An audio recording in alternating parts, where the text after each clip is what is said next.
Olá, galera! Eu sou a professora Paula Rocha. Eu vou trabalhar com vocês língua portuguesa 1, assunto processo de formação das palavras. Queridos, vamos começar a falar um pouquinho sobre isso?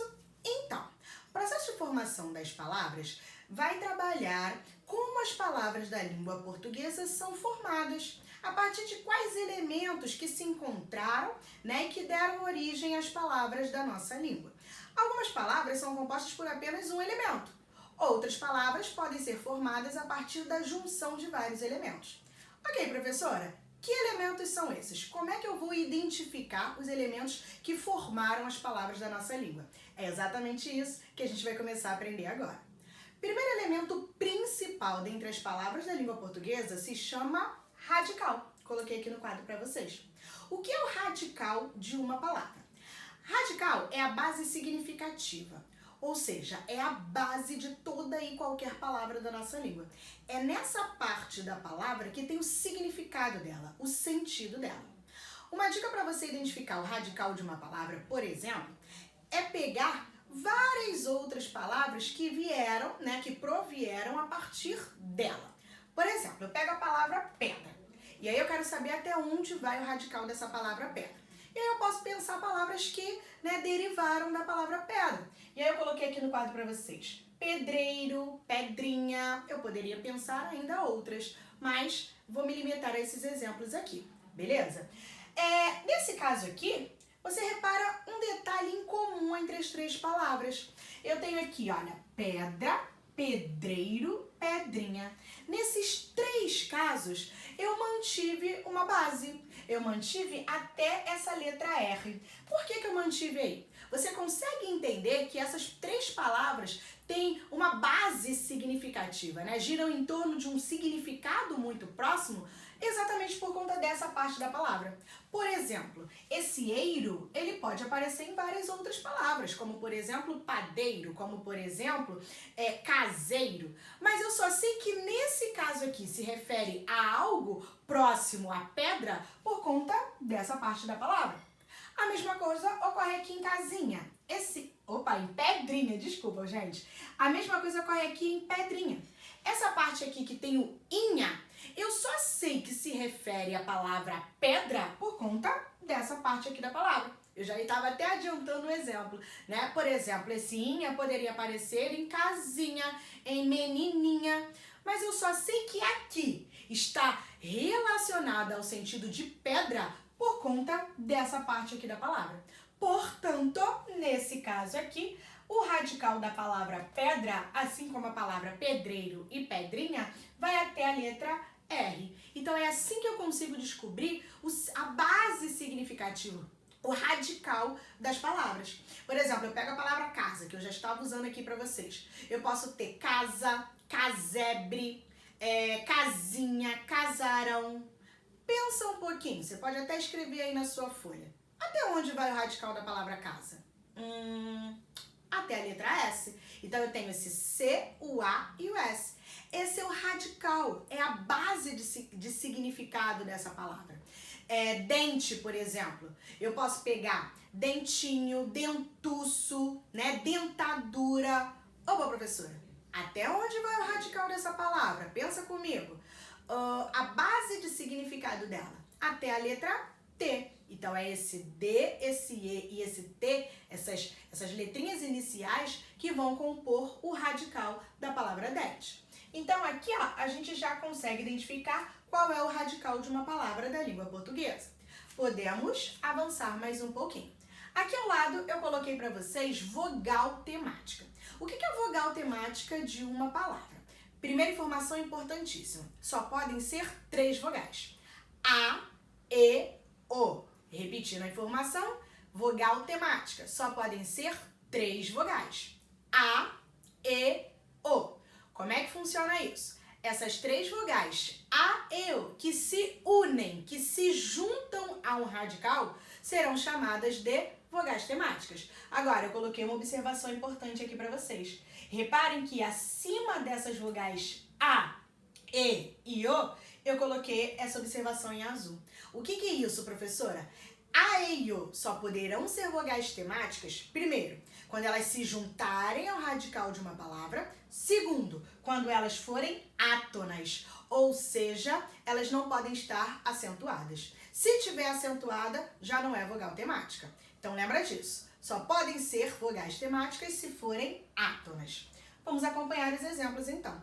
Eu tenho a palavra cama. Eu sei que o radical da palavra cama vai até a letra M. Você pode pegar aí palavras derivadas, né? Caminhas. O diminutivo ajuda pra caramba, tá? Então, aqui o radical da palavra cama é até a letra M. Ok, professora? Então, se depois do radical aparecer um A que é átono, presta atenção, que não está acentuado, ou seja, que é átono, eu já sei que esse A é minha vogal temática. A mesma coisa aqui embaixo, eu já até tinha comentado de dente com vocês. O radical da palavra dente é até a letra T. Então, se esse é o radical e esse E apareceu exatamente após o radical e não está acentuado, ou seja, ele é átono, significa que esse E também é vogal temática. Abaixo eu coloquei a palavra ponto. Eu sei que o radical da palavra ponto vai até a letra T. Se o radical é até a letra T e esse O se uniu ao radical e ele é átono, ou seja, não está acentuado, eu já sei que esse O é vogal temática também. Então, aqui eu já tenho radical e vogal temática. Observação aqui ao lado. Isso também vai acontecer, galera, com os verbos. Vocês perceberam que do lado de cá eu só coloquei substantivos, eu só coloquei nomes. Mas aqui ao lado eu também coloquei verbos. Como é que eu sei qual é a vogal temática de um verbo? Observação. Depende da conjugação. Vamos relembrar isso? Existem verbos de primeira, segunda e terceira conjugação. Verbos de primeira conjugação são verbos terminados em ar. Opa, se o verbo é de primeira conjugação e termina em ar, a vogal temática só pode ser A. Opa, então vamos lá. O verbo amar termina em ar, então ele é de primeira conjugação. Se ele é de primeira conjugação e termina em ar, a vogal temática só pode ser A. Vamos lá. Próximo verbo, verbo beber. Verbo beber é de segunda conjugação. Por que ele é de segunda conjugação? Porque ele termina em er. Verbos de segunda conjugação terminam em er. Se o verbo é de segunda conjugação terminado em er, a vogal temática só pode ser e. Tá aqui para vocês o exemplo do verbo beber. Agora, em terceiro plano aqui, eu coloquei o verbo partir. Se o verbo é partir, ele é de terceira conjugação. Verbos de terceira conjugação terminam em ir. Se o verbo termina em ir e é de terceira conjugação, a vogal temática só pode ser i. Ou seja, meus amores, percebam o que aconteceu aqui. A vogal temática nos verbos vai depender exclusivamente da conjugação. Se o verbo é de primeira conjugação, a vogal temática vai ser a. Se o verbo é de segunda conjugação, a vogal temática vai ser e. Se o verbo é de terceira conjugação, a vogal temática vai ser i. E é assim que funciona em relação aos verbos. Tranquilo? Agora eu já sei o que é radical, eu já sei o que é vogal temática. Eu posso avançar para o terceiro elemento. O terceiro elemento que está aqui se chama tema. Como é que eu sei qual é o tema de uma palavra?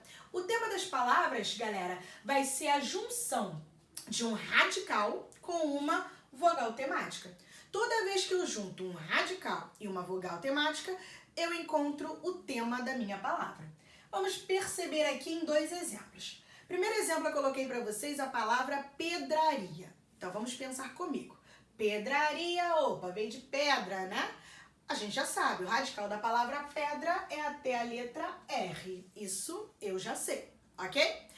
Opa, radical até a letra R e logo depois veio o A. A não é acentuado. Então, se é um A que não é acentuado e vem logo após o radical, ele vai ser vogal temática. Juntei radical com vogal temática, achei o tema. Então, o tema é a própria palavra pedra. Mais um exemplo agora é um verbo. Amaríamos. Olha o que eu tenho ali. O verbo é amar. O radical do verbo amar vai até a letra M. Esse A que veio após, ó, a gente já sabe também, é vogal temática. Se o verbo é amar, ele é de primeira conjugação. Se ele é de primeira conjugação, a vogal temática só pode ser A. Então, aqui eu tenho a vogal temática. O tema, nesse caso aqui, ficaria a junção do radical com a vogal temática, fica ama. Então, ama é o tema dessa conjugação verbal ali, amaríamos. E é assim que funciona. Toda vez que eu junto um radical com uma vogal temática, eu encontro o tema da minha palavra. Qualquer palavra, tá? Opa, vamos com cuidado. Tem um detalhezinho aí. Vamos pensar aqui junto comigo. Professora, se para ter o tema eu preciso juntar um radical e uma vogal temática, mas e se algumas palavras não tiverem vogal temática, por exemplo? Eu vou ter tema? Não, porque para ter tema, obrigatoriamente eu tenho que ter radical mais vogal temática. Eu falei para vocês lá no início, por exemplo, que o radical é a base de qualquer palavra da língua portuguesa. Então, primeiro detalhe, toda palavra da língua portuguesa tem que ter um radical. Professora, mas toda palavra da língua tem que ter vogal temática? Não, é aí que tá. Nem toda palavra tem vogal temática. E se nem toda palavra tem vogal temática, o que vai acabar acontecendo? Algumas palavras não vão apresentar tema. Porque para ter tema tem que ter radical e vogal temática. Vamos observar quais são os 3 casos de maior incidência na língua portuguesa que as palavras não vão apresentar vogal temática e por isso serão atemáticas, ou seja, não apresentam tema. Vamos comigo. Aqui, ó, coloquei aqui para vocês. Palavras atemáticas, ou seja, não tem tema. Por quê? Porque não tem vogal temática. Primeiro caso, sol e mar.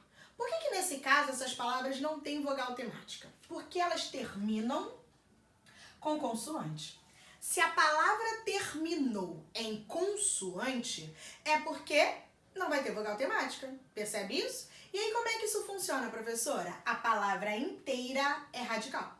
Por exemplo, a palavra sol inteira é um radical, não tem vogal temática. A palavra mar inteira, ela vai funcionar apenas como radical. Ela não tem vogal temática. Então, palavras terminadas em consoante são atemáticas. Não tem vogal temática e por isso não tem tema também. Segundo caso, palavras terminadas em vogal tônica. Então, cuidado, tá? Vai ter aluno que vai falar assim, professora, mas aqui termina em E, mas aqui termina em A. E você falou que o A, o E e o O, eles podem ser vogais temáticas. Opa, mas olha a observação que eu coloquei aqui para vocês. Apenas quando não forem acentuadas. Se terminou com a vogal e ela é acentuada, ela não é vogal temática. Então, na palavra café, esse E, ó, grifei aqui para vocês agora, ele não é vogal temática. Por quê? Porque ele está acentuado. A mesma coisa com a palavra sofá. Esse A não é vogal temática. Por quê? Porque ele está acentuado. Então, se estiver acentuado, não é vogal temática. O que significa? Que a palavra inteira é radical. Então, a palavra café inteira é radical, assim como a palavra sofá inteira é só radical. Não tem vogal temática. Terceiro caso, quando as palavras terminam com as vogais I, marquei aqui para vocês, e U. Por que I e U? Porque eu não listei para vocês como opção de vogal temática. Ou seja, se I e U não são vogais temáticas, se não entram nessa categoria, é porque essas palavras aqui, que terminam em I ou U, não vão apresentar vogal temática e, por isso, não apresentarão tema. Então, também serão atemáticas. Recapitulando, quais palavras são atemáticas? Ou seja, não tem vogal temática e, por isso, também não tem tema. Palavras terminadas em consoante. Primeiro caso. Palavras terminadas em vogal acentuada, vogal tônica. Terceiro caso, palavras terminadas em I ou U. Tranquilo? Fechamos por aí. Agora a gente vai entrar numa outra categoria, mais uma categoria para vocês. Nós vamos ter agora as desinências. O que são desinências? Desinências, nesse caso aqui, ó, nominais. Tá aqui para vocês no cantinho do quadro. O que são desinências nominais, galera? Também são pedacinhos de palavras. Eu também vou encaixar. Lembra isso? Agora a gente vai trabalhar ali com encaixe. Pedacinhos que se encaixam para formar as palavras da língua portuguesa. Essa desinência nominal, que nós vamos começar a olhar, se chama desinência de gênero. Gênero. O que é gênero na língua portuguesa? Gênero vai indicar masculino, feminino nas palavras, tá? Então, como é que eu sei quais são as desinências de gênero? É quando eu tenho, só tem duas, tá, galera? É quando eu tenho o ou o a, identificando que as palavras são masculinas ou femininas, tá? Como é que vai funcionar isso? Presta bem atenção a um detalhe. Eu tenho a palavra menino e eu tenho a palavra menina, tá? Tá aqui embaixo para vocês. Até onde vai o radical da palavra menino? Até esse N aqui. Lembra de menininho, por exemplo? Alterou depois desse N. Então, até aqui é o radical. Da mesma forma que acontece com a palavra menina. Até esse N vai o radical. E aí eu quero que você pense um pouquinho. Esse o, ele indica que esse radical se trata de uma palavra masculina. Menino indica o masculino. Da mesma maneira que menina também vai indicar o gênero. Nesse caso, indica que essa palavra é feminina. Então, o que está marcando que uma palavra aqui é masculina e a outra é feminina? Esse o e esse a. Então, nesse caso aqui, esse o e esse a, eles serão desinências de gênero. Então, só existem duas desinências de gênero, o o e o a. Quando eles indicarem masculino e feminino, quando houver esse par opositor de masculino e feminino. Outro exemplo, gato, gata. Gato, esse o está indicando que se trata do masculino da palavra. Gata, esse a no final está indicando que se trata do feminino dessa palavra. Tanto o quanto a são desinências de gênero.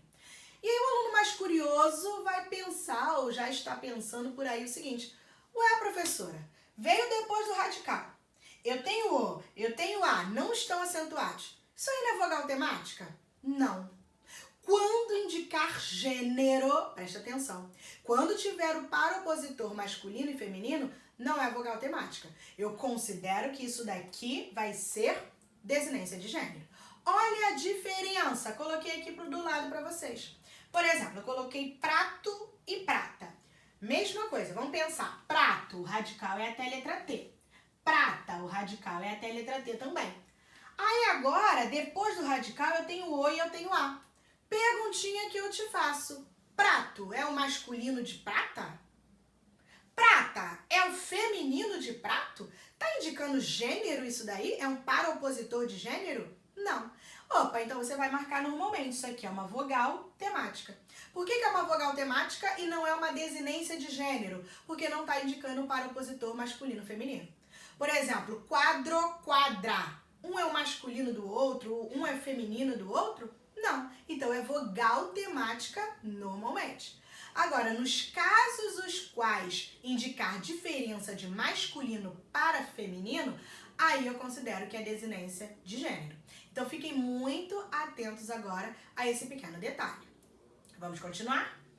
Agora, galera, pequenas observações que eu coloquei ali para vocês.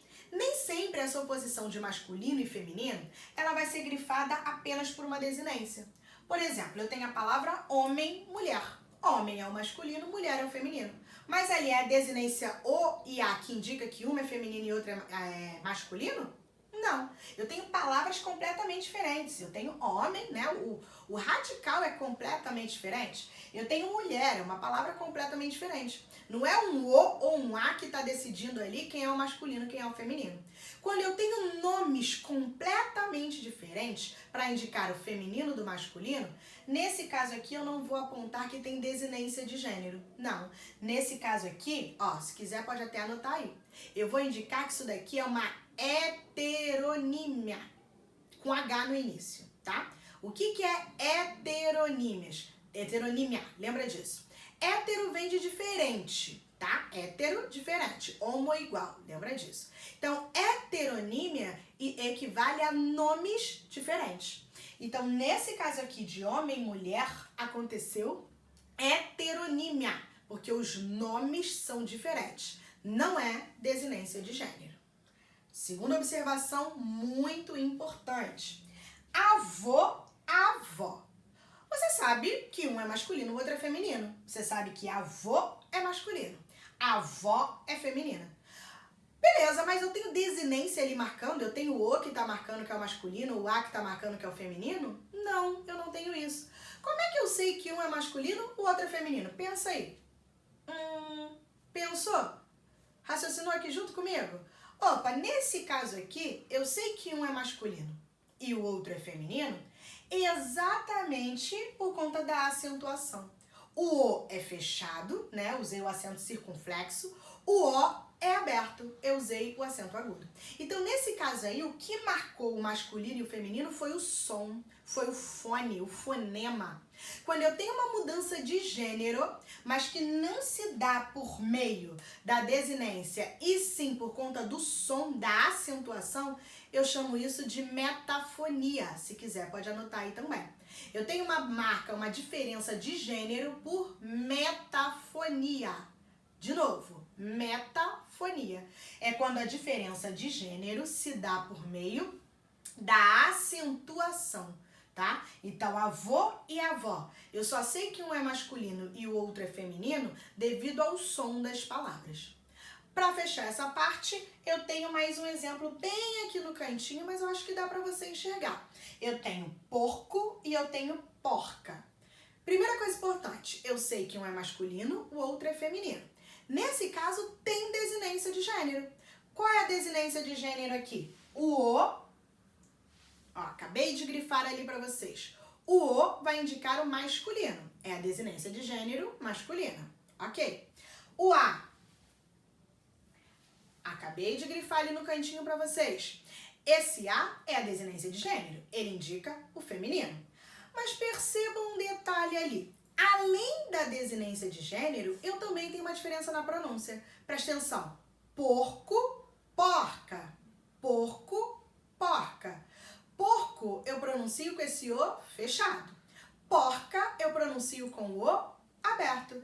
Então, além da desinência de gênero, eu também tenho metafonia. Por que eu também tenho metafonia? Porque também tem uma diferença no som.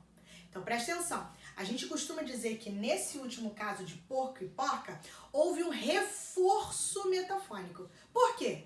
Além da desinência, eu reforço o feminino e o masculino por meio do som, por meio do fonema. Então, eu tenho um reforço por meio da metafonia. Então, toda vez que eu tenho um reforço por meio da metafonia, significa que eu tenho, né, além da desinência de gênero, eu também tenho metafonia.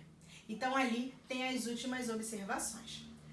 Beleza, galera? Então, eu vou encerrar por aqui essa primeira parte, tá? Sobre o assunto, o processo de formação de palavras. E a gente continua em mais um vídeo. Beijinho, queridos.